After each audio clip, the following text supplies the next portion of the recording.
Bom, nós vamos começar a nossa classe hoje. Nós já estudamos até a regra número 13 e hoje, com a graça do nosso Deus, nós vamos adentrar a regra número 14 e acredito que nós iremos até a regra número 15 também, tá? Como vocês estão notando aí, o princípio número 14 ou regra número 14 diz assim: quando um objeto inanimado é usado para descrever um ser vivo, você deverá interpretar figuradamente. Vocês devem se lembrar que lá na regra 10 nós aprendemos que devemos primariamente, ao olhar para um texto bíblico, interpretá-lo de forma literal. Essa é a premissa nossa diante de um texto bíblico. A primeira coisa que você faz é tentar interpretá-lo literalmente. Mas há ocasiões em que a interpretação literal não deve ser seguida. Há momentos em que não podemos e não devemos interpretar literalmente, senão o texto vai ficar uma confusão, né? Lá em casa, o John, ele é alguém que interpreta tudo literalmente. A vida dele é um caos. É um caos. Qualquer brincadeira que você faz, ele entende literalmente. Outro dia eu falei, brincando, eu falei assim: John, você foi adotado, né? O Enzo foi achado na lata do lixo. Estava falando o que minha mãe falava para mim, né? Mas eu estava mostrando o que minha mãe brincava comigo. O Enzo levou na brincadeira, tal, fui na lata do lixo, que não sei o quê, e o John começou a chorar. Porque interpreta literalmente, né? A gente brinca que o John é dispensacionalista, né? Interpreta tudo literal, né? Então, o interpretar literalmente pode ser um caos, pode ser um problema, né? E a gente lida com o John, e é muito engraçado, difícil até lidar com ele, porque ele sofre muito, porque tudo que você fala, ele vai primeiro para o literal, mesmo quando claramente é uma brincadeira, né? Claramente é uma brincadeira. Então, tem que tomar cuidado com o que brinca com ele, porque ele vai levar sempre ao pé da letra. Agora, como é que nós descobrimos que um texto não deve ser interpretado literalmente? Existem princípios ou regras que nos ajudam bastante a fugir de equívocos, de interpretar o texto literalmente quando o texto não deveria ser interpretado literalmente. E aqui o princípio 14 nos diz que quando um objeto inanimado, um objeto sem vida, é usado para descrever um ser vivo, então nós devemos interpretar isso de forma figurada. Nós vimos muito isso quando nós estudamos no Evangelho de João. Lembra aqueles eu sous, né, que João usava lá constantemente? Jesus disse: eu sou o pão da vida. Bom, evidentemente que você não vai imaginar que Jesus era o pão puma andando na Galileia, né? O pão francesinho andando na Galileia. É evidente que não. Quando Jesus disse eu sou a luz do mundo, Jesus não era uma lanterna, né? Quando Jesus disse que era a porta das ovelhas, Jesus não era uma porta andando na Galileia ou na Judéia. Evidentemente que, naturalmente, sem a gente pensar, quando nós olhamos para textos como esses, nós, né, que já estamos acostumados com a gramática, com a língua portuguesa, nós já sabemos que isso não é literal. Por quê? Porque está sendo usado um objeto inanimado, o pão, a luz, a porta, para descrever um ser vivo, Jesus Cristo. Então, todas as vezes que você se deparar com um objeto inanimado, representando pessoas no texto bíblico, você deve interpretar não de forma literal. E aí, o que a gente faz quando você está diante de um texto assim, onde você encontra Jesus, por exemplo, falando que é o pão da vida, que é a luz do mundo, que é a porta?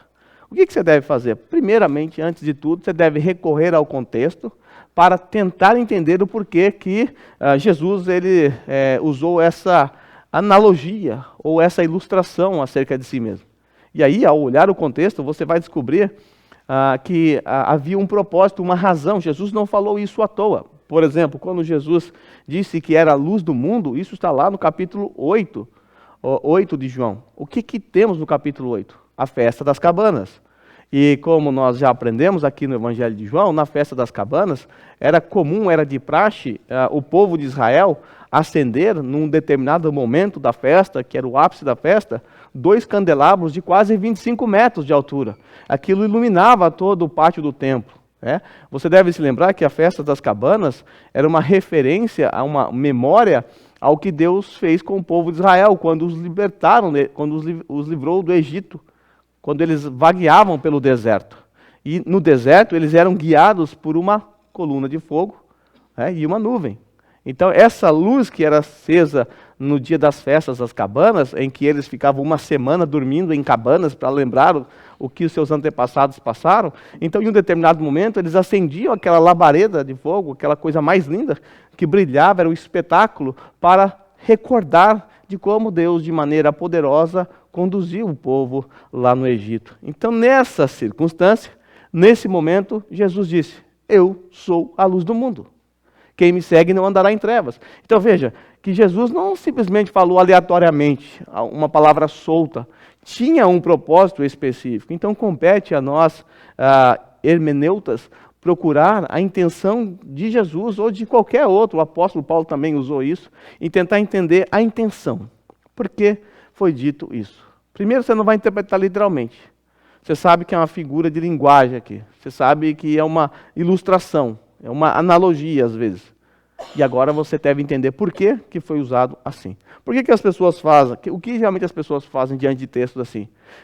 Jesus disse: eu sou a luz do mundo. E elas começam a viajar na maionese, dando significados que o texto não dá. Por exemplo, Jesus disse: eu sou a porta. O que significa isso? Por que Jesus disse que ele era a porta? Ele era a porta do quê? Se você olhar o contexto lá de João capítulo 10, ele se descreve como a porta, aquela porta que separa o aprisco da ovelha do pasto. O aprisco era aquele lugar onde a ovelha ficava guardada à noite, protegida. E tinha uma porta, uma única porta. Então, ao amanhecer, o pastor abria a porta e as ovelhas saíam para pastar. E elas eram guardadas, protegidas ali dentro daquele aprisco à noite. Então, Jesus é essa porta aqui. É a porta onde ele diz que você entra por ela e sai e encontra a pastagem. Então, Jesus está usando essa ilustração das ovelhas que havia naquela época, do cuidado pastoral, para se apresentar como pastor.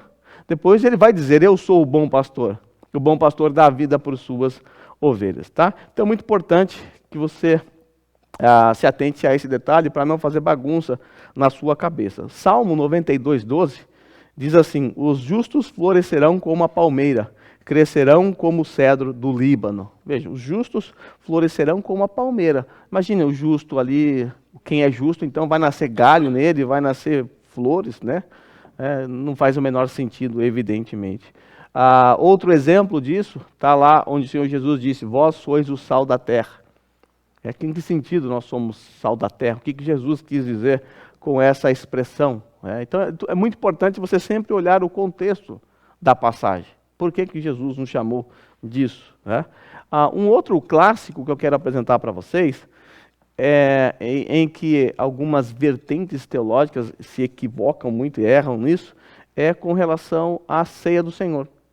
O Senhor Jesus, lá em Mateus 26 a 27, João registra assim: enquanto comiam, Jesus tomou o pão e deu graças, partiu e deu aos seus discípulos, dizendo: tomem e comam, isto é o meu corpo. Agora, a grande questão, aquele pão era de fato o corpo de Jesus, literalmente? Bom, os luteranos, por exemplo, os católicos também, um crê na consubstanciação, o outro na transubstanciação, eles entendem que naquele momento da Eucaristia, ou no momento da mesa do Senhor, da ceia do Senhor, aqueles elementos, eles são ou se tornam, naquele momento, o corpo de Cristo. Tá? E esse entendimento é um entendimento equivocado, porque interpreta literalmente a expressão: isto é meu corpo. Lembre-se, o corpo de Jesus, o corpo é de Jesus, que é uma pessoa. O pão, é um objeto inanimado que está representando um ser vivo. Então, não deve ser interpretado literalmente, óbvio, né? Não deve ser interpretado literalmente. E, infelizmente, há algumas igrejas evangélicas, ditas evangélicas, que acreditam exatamente nisso. Eu vivi isso lá no Brasil, que no momento após a ceia, inclusive é uma pessoa que cuidava da ceia, era alguém que eu conheço muito bem. O que eles faziam quando acabava a ceia? O que acontecia depois da ceia? Sabe o que eles faziam? Enterravam os elementos. Por quê? Porque entendia que era o corpo de Cristo, literalmente. Né? Quando nós realizamos a ceia do Senhor, inclusive nós vamos fazer isso hoje, Naquele momento em que nós estamos celebrando a ceia do Senhor, de acordo com a nossa confissão e a tradição reformada, a ceia do Senhor ela é um meio de graça, ela é, na verdade, o uso de, vamos assim dizer, elementos comuns do dia a dia, que foram separados para um uso específico, espiritual, porque está, na verdade, no momento da ceia, transmitindo uma verdade eterna espiritual. A ceia do Senhor e o batismo são pregações visíveis. Então a palavra de Deus está sendo ministrada e o próprio Cristo, conforme nós cantamos na canção, está de forma especial nesse momento. Mas aqueles elementos não são ou não se tornam o corpo de Cristo. E depois que acaba, continua sendo pão como era antes da celebração da ceia. Então é muito importante que nós tenhamos bastante cuidado na hora de interpretar passagens que devem ser interpretadas de forma figurada, e aí a gente vai lá e interpreta literalmente. Se assim você fizer, você vai sofrer muito. Algum exemplo que você tem na sua mente que escapou aqui? Se você quiser cooperar com a aula, fique à vontade, ou se você quiser também participar de alguma forma, fique à vontade também. Alguém quer participar? Não? Ainda bem, porque não tem nem microfone ainda. Tá ali. Ok, então dito isso, vamos para a regra número 15.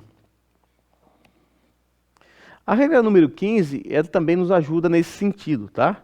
Agora nós vamos ver que quando uma expressão, na regra anterior, o que nós vimos? Nós vimos que quando um objeto, quando uma expressão não caracteriza a coisa descrita, tal expressão pode, na verdade, deve ser considerada figurada, tá? O que é isso? Que expressão, que exemplos de expressões nós podemos usar aqui para ilustrar essa regra para vocês? Lá em Filipenses, capítulo 3, versículo 2, Paulo diz assim: acautelai-vos dos cães. Bom, o que significa isso, né? O que Paulo está descrevendo? Qual é a coisa descrita aqui? A gente precisa descobrir qual é a coisa descrita para saber se o texto é literal ou não, porque vai que, de repente, naquela igreja tinha um canil, os cachorros estão todos capando lá e mordendo a perna dos irmãos. Aí Paulo então está mandando uma carta: vocês tomem cuidado com os cães, né? Deixa eles presos, dê vacina neles, coloque coleira. O que essa expressão representa aqui? O que ela caracteriza? Se ela não caracteriza a coisa descrita, então tal expressão deve ser considerada figurada. E aí quando nós olhamos o que ela descreve, o que essa expressão descreve, ela descreve os maus obreiros. O texto diz assim: acautelai-vos dos cães, acautelai-vos dos maus obreiros. Não é que Paulo está dizendo, acautelai-vos de duas coisas, dos cães e dos maus obreiros. Então tem os Rottweilers da igreja que mordem a perna dos irmãos e tem os falsos mestres. Não, Paulo está usando de forma jocosa até mesmo e atacando os falsos mestres, chamando eles de cães. Na verdade, chamar alguém de cão naquela época era chamar de algo impuro, porque os cães naquela época eles não eram pets, eles eram animais impuros. Tá? Então, acautelai-vos dos cães, acautelai-vos dos maus obreiros. Então, o que são cães? Cães são falsos mestres. Então, evidentemente que cães não pode ser interpretado literalmente. Então, quando a expressão não caracteriza a coisa descrita, então tal expressão pode ser considerada figurada. Outro exemplo, para fixar na sua mente, está lá em Lucas capítulo 13, versículo 21. Jesus disse assim: ide, dizei a esta raposa. Está mandando alguém dizer algo a uma raposa. Agora, será que naqueles dias, assim como na época de Balaão, em que o jumento falou, será que na época de Jesus tinha uma raposa que também falava? Será que nós temos aqui um desenho da Disney, naquela época em que os animais falam? Dr. Dolittle, talvez? Agora, vamos olhar para a regra. Você leu esse trecho aqui, e de dizer essa raposa. Essa expressão raposa, ela caracteriza a coisa que vai ser descrita ou não? Então, o que você precisa fazer? Tentar descobrir o que está sendo descrito aqui. O que essa expressão está tentando descrever. Se o que ela está, se essa expressão caracterizar a coisa descrita, então ok. Agora, se não caracterizar a coisa descrita, então deve ser interpretado figuradamente. Agora, quem é a raposa? Quem é a raposa aqui? A raposa era Herodes.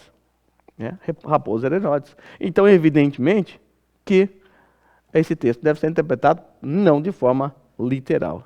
É muito importante também, nesse tipo de ilustração, tomar um cuidado, porque às vezes uma expressão é usada com um significado num texto e ela é usada em outro texto com um significado totalmente diferente. Então é muito importante que você tome muito cuidado com relação a isso, porque às vezes a gente bate o martelo em um texto e por descobrir o significado daquela expressão naquele texto, e depois aplica esse significado que você conseguiu encontrar ali em outros textos, e aí isso não faz o menor sentido.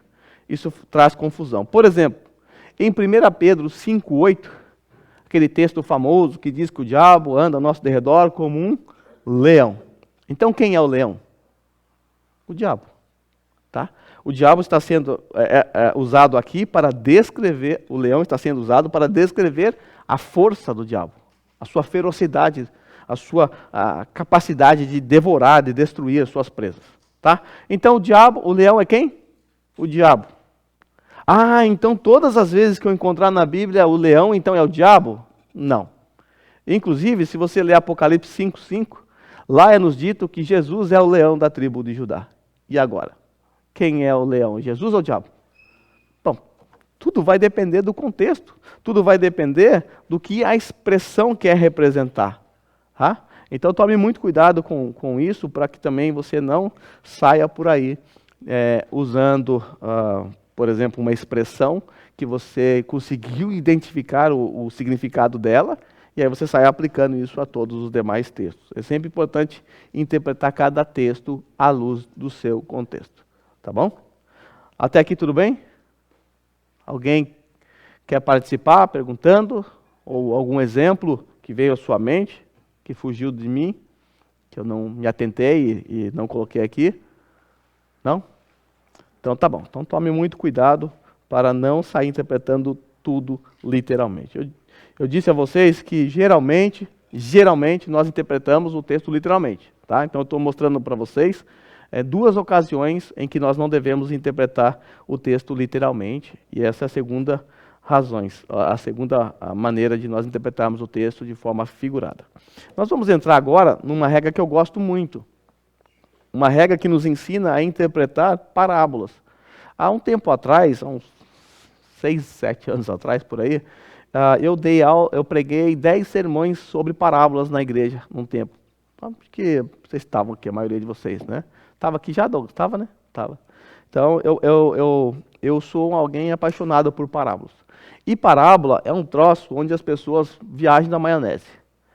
O Eduardo me mandou, na próxima aula que eu der aqui para vocês, que eu não vou conseguir terminar, eu vou trazer um exemplo de um vídeo de um cara interpretando uma parábola. É uma comédia, é um absurdo. Né? É um absurdo. Hoje a internet fornece bastante material para ilustrar esse tipo de aula. Né? Ai, o som está esquisito aí, hein? Vamos pensar um pouquinho. Eu quero dar a vocês uma interpretação muito errada, para depois ensinar para vocês como é que se interpreta a parábola.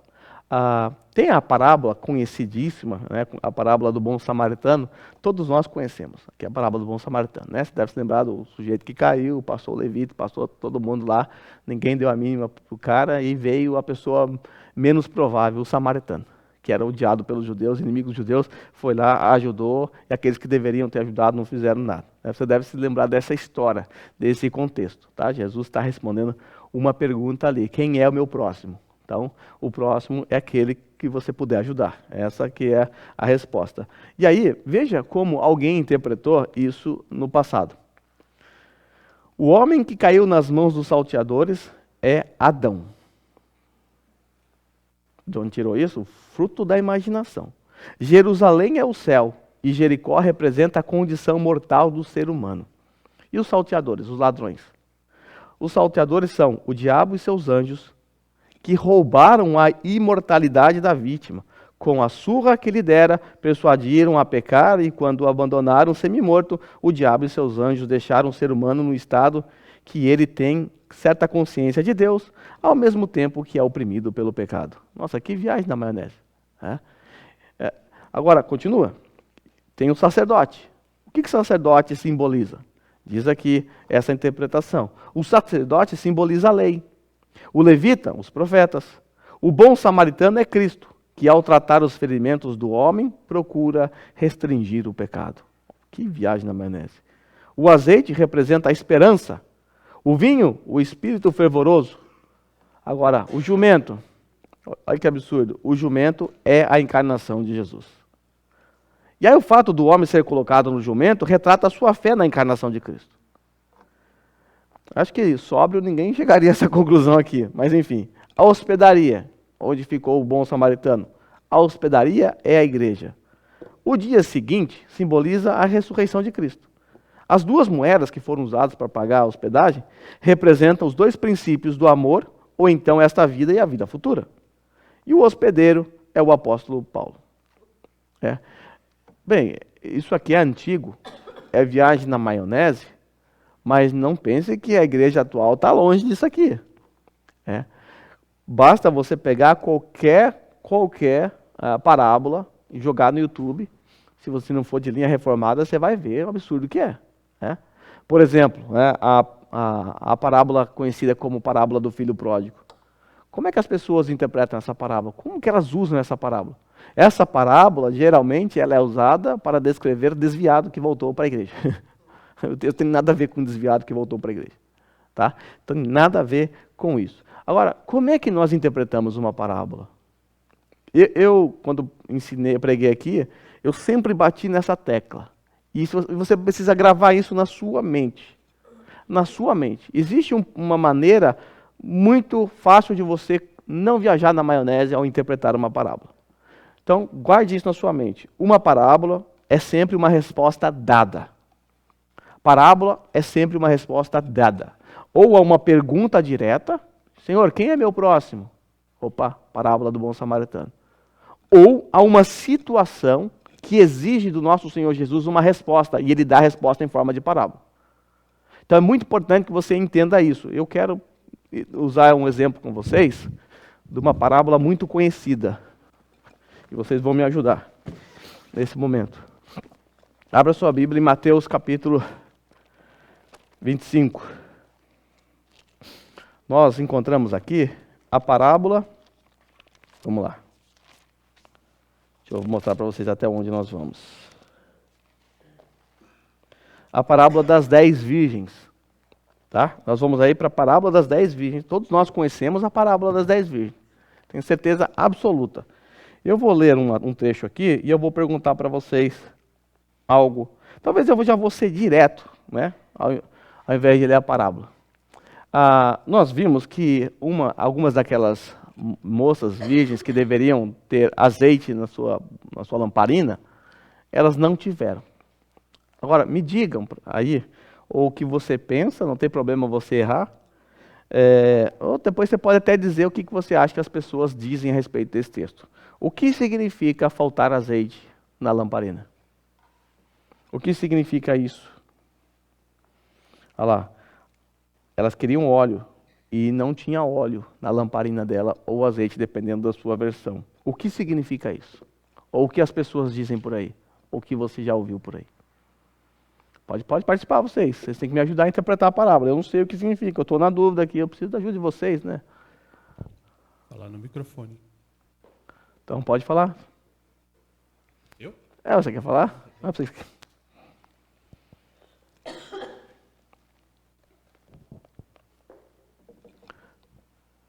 Nada? Vocês nunca ouviram nada sobre isso? Mas não pode ser verdade isso. Vocês moram em Nárnia. Vocês não são desse mundo. O Douglas já viu alguma coisa aí. Pode falar, tá rindo, ele já viu. Conte para nós aí, Adriano, o que você já ouviu dessa parábola por aí, no ambiente que você viveu no passado, aí, muito distante, que eu sei.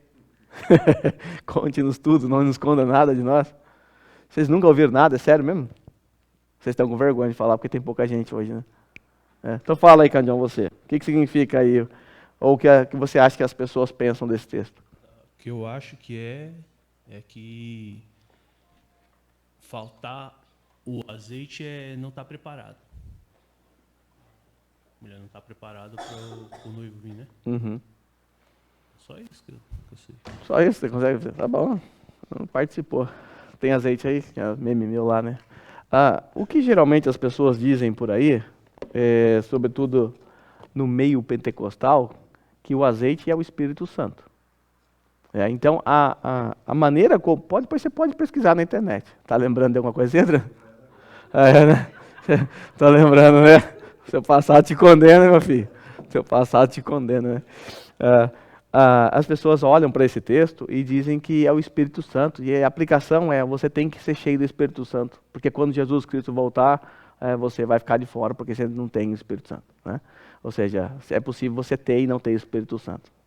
Que é um absurdo, na verdade. Bom, como é que nós interpretamos uma parábola? Eu sempre costumo dizer que toda parábola tem um contexto gestacional. É um contexto que gerou a parábola, que exigiu uma resposta do nosso Senhor Jesus Cristo. E aí, como é que nós vamos interpretar essa parábola? Ela começa como? Então, a primeira coisa que você faz, você começa a ler. O reino dos céus era, pois, semelhante a 10 virgens. Tem contexto aqui? Você está enxergando o contexto aqui? Aconteceu alguma coisa? Não, não tem. Então, você tem que ler mais para trás. Aí você volta. E percebe que está falando sobre o dia de Cristo, o retorno de Cristo, no versículo 36. Quanto ao dia e hora, ninguém sabe, nem os anjos dos céus. Tá, mas por que Jesus está falando isso? Deve ter algum contexto para trás aqui que eu não consegui achar a razão de Jesus estar falando essas coisas e contando essa parábola. Aí você volta um pouquinho antes. Aí você pode voltar tudo. Aí você volta para o capítulo 24. Aí você lê o capítulo 24, está dizendo assim: Jesus saiu do templo e enquanto caminhava, seus discípulos se aproximaram dele para lhe mostrar a construção do templo. Aí você fala, mas por que os discípulos fizeram isso? E aí você volta para o versículo 38, lá do capítulo 23. Jesus, depois de aqui mostrar que os fariseus são falsos mestres, que eles são lobos, que eles estão equivocados, que eles são falsos, que eles são serpentes, raça de víboras. Depois de ir ali no pátio do templo, o Senhor Jesus descer a boca neles, dando aqueles vários ais. De repente, lá no versículo 38, o Senhor Jesus diz assim, e os discípulos estavam perto: eis que a casa de vocês ficará deserta, pois eu lhes digo que vocês não me verão mais até que digam, bendito é o que vem em nome do Senhor. Os discípulos, eles estavam ali, eles ouviram isso, e casa deserta significa destruição do templo. Então eles ficaram na dúvida, porque eles não fizeram curso de hermenêutica ainda, eles ficaram na dúvida, será que aqui Jesus está falando literalmente? Será que ele quis dizer que o templo vai ser realmente destruído? E aí então, qual é a maneira correta de você ter a resposta? Perguntando para ele. Aí, então Jesus sai de ali, saiu do templo e vai para o monte junto com os seus discípulos. E aí, o texto diz assim: Jesus saiu do templo e enquanto caminhava, seus discípulos aproximaram-se dele para lhes mostrar as construções do templo. Olha a sacada dos discípulos. Eles estão assim na dúvida. Será que o Senhor Jesus disse que o templo vai ser destruído? E agora eles estão passando pelos pátios para ir para o monte. E aí eles então chegam até Jesus. Oh, Senhor, que templo bonito, não? Olha que casa esplendorosa, a casa de Davi. Olha como é bonito, olha que preciosidade. Então eles começam a mostrar para o Senhor a construção do templo. E aí Jesus sabia, porque conhece o coração deles, diz assim a eles: vocês estão vendo tudo isso? Vocês estão vendo isso? Perguntou ele. E aí Jesus disse assim: eu lhes garanto que não ficará aqui pedra sobre pedra, serão todas derrubadas. Então o Senhor Jesus confirma que o que ele disse é verdade. Que essa era a sua intenção ao dizer que a casa ficará vazia, que o templo realmente seria destruído. E aí surge uma outra dúvida na mente dos discípulos. Automaticamente surge uma outra dúvida. Qual que é a dúvida? Quando? Se vai ser destruído, eu quero saber quando. E aí o texto continua: tendo Jesus se assentado no Monte das Oliveiras, de onde dava para ver o templo, os discípulos dirigiram-se a ele em particular e disseram, olha a pergunta, lembra que parábola é uma resposta a uma pergunta ou a uma situação. Olha a pergunta: dize-nos quando acontecerão essas coisas. Que coisas? A destruição do templo. E a outra pergunta: e qual será o sinal da tua vinda e do fim dos tempos? Então nós temos duas perguntas sendo respondidas por nosso Senhor. Então, as parábolas que nós encontramos aqui no capítulo 24 e 25, que são 3 parábolas, São 3 parábolas usadas por Jesus para dar resposta a essa pergunta. Quando acontecerá a destruição do templo? E a outra pergunta, quais serão os sinais da tua vinda? Queremos saber, Senhor. Então nós temos 2 perguntas que estão sendo respondidas pelo nosso Senhor através de parábola. Tá? Aí nós temos, depois disso, o sermão escatológico de Jesus, em que Jesus vai falar sobre a destruição do templo, vai mostrar sinais que acontecerão quando o templo estiver prestes a ser destruído. Você deve se lembrar, a cidade será rodeada e tal, tudo mais. Então, sinais, e eles devem fugir, lembra disso aí? Devem fugir, fugir para a Judéia, subir para os montes, deve não voltar para casa para buscar nada, se estiver no telhado não desce, corre, voa, vai embora, sai dali e foge, porque o bicho vai pegar. Jesus então dá exemplos para eles do que vai acontecer. Depois, quando nós chegamos lá no versículo 27 para frente, ou partir do 30, por exemplo, nós percebemos que o assunto muda. Jesus não fala mais da destruição do templo. Agora Jesus vai falar da sua segunda vinda. Olha o versículo 30. Então aparecerá no céu o sinal do Filho do Homem, e todas as nações da terra se lamentarão. Evidentemente que ele está falando da sua segunda vinda. Então Jesus, ele explica as duas, ele dá a resposta explicando para eles que o templo será destruído, quais são os sinais da destruição do templo e depois os sinais da sua vinda. Resposta dada. Só que o Senhor Jesus, ele não ficou somente com essa explicação. Ele também ilustrou através de parábolas. E aí se você chegar lá no versículo 48, nós temos aqui uma parábola. Uma parábola. Diz assim, quem é, pois, o servo fiel, que é chamada parábola do servo fiel, ou alguns chamam de parábola do servo infiel também, né? Porque vai falar dos 2 servos aqui, né? Quem é, pois, o servo fiel e sensato, a quem o Senhor encarrega carrega-dos de sua casa para lhes dar alimento no tempo devido? Feliz é o servo que o Senhor encontrar fazendo assim quando voltar. Garanto-lhe que ele o encarregará de todos os seus bens.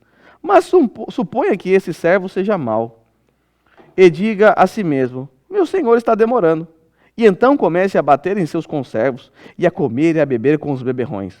O senhor daquele servo virá num dia em que ele não espera, e numa hora em que não sabe. Ele punirá severamente, e lhe dará lugar com os hipócritas, onde haverá choro e ranger de dente. Olha como o Senhor Jesus está respondendo aos seus discípulos a seguinte questão. Como eu devo aguardar a sua vinda?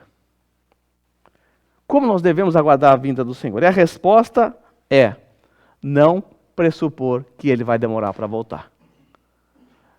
Essa parábola nos mostra que esse homem, o servo infiel, ele pensou na sua cabeça, meu Senhor vai demorar para voltar. Então ele começou a maltratar, começou a viver com os beberrões, começou a fazer tudo aquilo sem considerar que ele estava ali como um conservo do seu Senhor, porque na mente dele ele pressupôs que o Senhor vai demorar para voltar. Então, o que nós aprendemos com essa parábola? Jesus está mostrando claramente que nós não devemos cometer, os discípulos de Jesus e nós não devemos cometer o erro de pressupor que o Senhor vai demorar para voltar. Por quê? Porque o Senhor deixou claro a respeito daquele dia e hora, ninguém sabe. Tá? Aí nós entramos na parábola das 10 virgens, que ainda é uma resposta às questões levantadas pelos discípulos. Sobretudo, como nós devemos aguardar a volta do Senhor. E a parábola das 10 virgens você conhece muito bem. Há algumas virgens insensatas, imprudentes, o que elas fizeram? Elas pressupuseram na cabeça dela, elas pressupuseram que o noivo ia chegar rápido. Por isso elas não carregaram com azeite o suficiente. E as sensatas, elas não pensaram que o Senhor poderia voltar rápido, elas não sabiam o que podia acontecer. E elas tinham reserva, tinha azeite ou óleo na reserva. Agora, qual é o ponto aqui? O ponto aqui é que nós não devemos cometer a tolice de pressupor que ele vai voltar rápido demais, ou pensar que ele só vai voltar rápido demais, pensar que ele vai voltar amanhã. Eu lembro que eu fui enganado mesmo, né, essa que é a palavra, no ano de 1999, eu era novinho ainda, adolescente, mas me apresentaram ali um gráfico, alguns cálculos, mostrando que Jesus ia voltar no ano de 2000. Então, eu guiei toda a minha vida naquele momento para isso. Mas Jesus vai voltar em 2000. Então, para que eu vou para a escola? Vamos pregar o evangelho para ver se a gente consegue levar o maior número de gente, que achava que era a gente que fazia, né? O maior número de gente para a igreja, para Cristo, sei lá. E aí larguei a escola e fiquei ali desesperado para pregar o evangelho para quem eu pudesse, porque estava curto o tempo, Jesus ia voltar, né? Nesse período eu negligenciei minha própria família, meus pais, minha mãe, porque Jesus vai voltar, eu precisava sair para o mundo afora, né? E foi assim que eu norteei a minha vida naquele ano de 99 para 2000. Né? Eu fui um tolo, imaginando que eu tinha certeza que o Senhor Jesus ia voltar rápido e por isso eu vivi negligenciando a vida aqui na Terra. Né? A vida com a minha família, a vida com os estudos e eu paguei caro por isso. Tá? Então, o que o Senhor Jesus está dizendo? Como você não sabe quando eu vou voltar, quando vocês não sabem, não tem como saber o dia e a hora, então não cometa a tolice de pressupor que eu vou demorar. Mas também não cometa a tolice de pressupor que eu vou vir rápido. Aí você pergunta, tá, mas como é que eu vou viver então, Jesus? Aí você confunde a minha cabeça. E aí então nós chegamos na parábola dos talentos, que vem logo na sequência. E a parábola dos talentos é, na verdade, a resposta do Senhor Jesus à pergunta, como vocês devem viver aqui nessa terra enquanto vocês não sabem o dia que eu vou voltar? Porque pode ser que demore, pode ser que venha rápido, vocês não sabem. Jesus deixou isso claro no contexto. Então, como é que os servos de Deus devem aguardar a vinda de Jesus? E aí nós entramos na parábola dos talentos. E a parábola dos talentos nos ensina que os filhos de Deus, eles devem aguardar o retorno de Jesus, que pode ser rápido ou demorado, eles devem aguardar o retorno de Jesus, servindo. Eles receberam aqui na parábola, você conhece muito bem, eles receberam ali talentos, né? Talentos não são dons, é dinheiro, né? Então, as pessoas usam aqui também de forma errada com talento, você tem que multiplicar seu talento, né? Então não faz sentido, né? Porque Deus aqui dá os talentos, enfim. Mas aqui é dinheiro. E você o servo bom é aquele que administrou bem o recurso do Senhor, ou seja, trabalhou com diligência para o seu Senhor. E assim que nós devemos então nos encontrar, trabalhando para o Senhor, se entregando ao Senhor, ao serviço cristão. É aí sim que o Senhor quer que nós vivamos. Quanto ao dia e a hora, ninguém sabe. Pode ser rápido, pode demorar, mas uma coisa é verdade, todos nós devemos trabalhar, servir ao Senhor, que nos é um grande privilégio. Já está dando a minha hora, não está não? Tá, né? Tem 4 minutos isso? Tem mais nada? 1 minuto? Tá, ok. Na próxima vez que eu voltar aqui, nós continuamos essa regra então, tá bom? Vamos orar então para se preparar para o culto.